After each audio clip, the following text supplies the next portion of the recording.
Good morning. Today is Wednesday, June 15th. I'm Danielle Wiggins with your 3 News Now morning update. Thanks for spending a few minutes with me on the WKYC YouTube page. We start with Holly for a check of today's steamy forecast. Oh, it sure is, Danielle. And as we get a look at projections heading into the afternoon, we're talking heat index values in the 100s. So those feel-like numbers are the much more important takeaway. Heat advisories, excessive heat warnings, air quality alerts, all in place for today. And the official high, we're expecting 95 at Hopkins.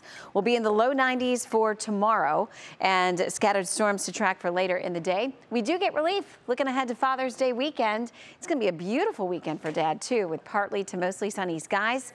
And then back to some warmer weather as we officially bring in the start of summer next week, Danielle. All righty. Thank you so much, Holly. And as the temperature rises, cooling centers are extending hours. 8 centers in the Cleveland area will open today and tomorrow from 11:30 a.m. to 10 p.m. And over in Akron, 4 cooling center locations will be open from 8:30 this morning until 9 tonight. You can find the full list of locations on WKYC.com.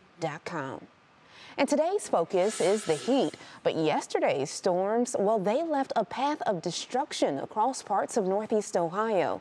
In Millersburg and Holmes County, dozens of trees were down, initially trapping more than 100 people at Skyview Ranch Christian Camp. And in a small village in Tuscarawas County, a huge tree crashed through some bedrooms while a family slept. Thankfully, everyone is okay. And turning to Garfield Heights, where family members are still looking for answers following Saturday's fatal house explosion. The blast killed 3 who were still inside, and the loss is further pained by lack of answers. Investigators say the cause is still undetermined, and they too are trying to understand what went wrong. For the family of those killed, all they can do is hope for answers. The only things that we have left of our dad is the 3, that shirt, this hoodie, and this hoodie. Everything else was in the, was in the fire with him. So that's been really hard, is that we have nothing other than memories. Investigators say all gas lines were working properly. Criminal activity has been ruled out, and there were no chemicals in the house that would have caused an explosion. And the Cleveland Metropolitan School District is taking a stance on a new gun law in Ohio.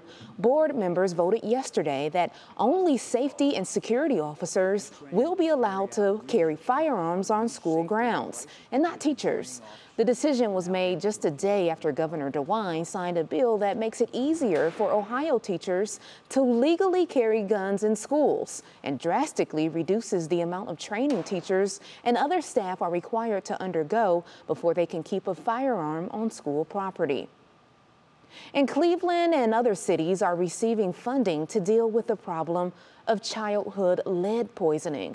In late May, the city approved using $17 million from the Federal American Rescue Plan Act funding for programs to fix the lead paint problem. The total raised now is about $120 million. The program will provide funds for homeowners and rental property owners for the necessary repairs, housing assistance for those who live in homes with lead, and for lead testing on children who might have poisoning problems. An estimated 1,000 children in Cleveland are affected by dangerous levels of lead each year. And today, an FDA advisory panel will meet to consider COVID-19 vaccine shots from Moderna and Pfizer for kids 5 and under.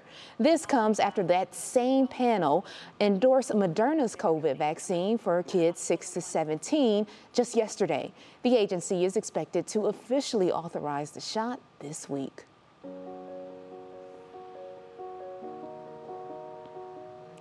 Well, this week marks the start of National Black Family Cancer Awareness Week. The initiative aims to raise cancer awareness in the Black community and encourage people to know their family cancer history. We know that Black people are disproportionately affected by cancer. Individuals are diagnosed at later stages with cancer, and Black people die more frequently from cancer than their counterparts. That's Christina Alston from the Case Comprehensive Cancer Center. Along with multiple community partners, the center is holding 3 events in Northeast Ohio for Black Family Cancer Awareness Week. The first 2 are virtual discussions about the health of Black men and women. They'll be today and tomorrow evening at 6. Screenings for prostate, colorectal, and breast cancer are available during their Wind Down Wednesday event on June 22nd. It runs from noon to 7 p.m. at the Friendly Inn on Unwin Road. And I am happy to serve as the honorary chair for the week's events. So if you want to register, I posted a link on WKYC.com. Well, thank you for taking time to join me for this 3 News Now morning update. Our digital team will continue to bring you the stories making headlines around Northeast Ohio and beyond. Make sure you continue to check our social media pages and WKYC.com throughout the day. I'm Danielle Wiggins, and I'll see you tomorrow morning on Go, starting at 4:30 a.m. Have a great day, everybody.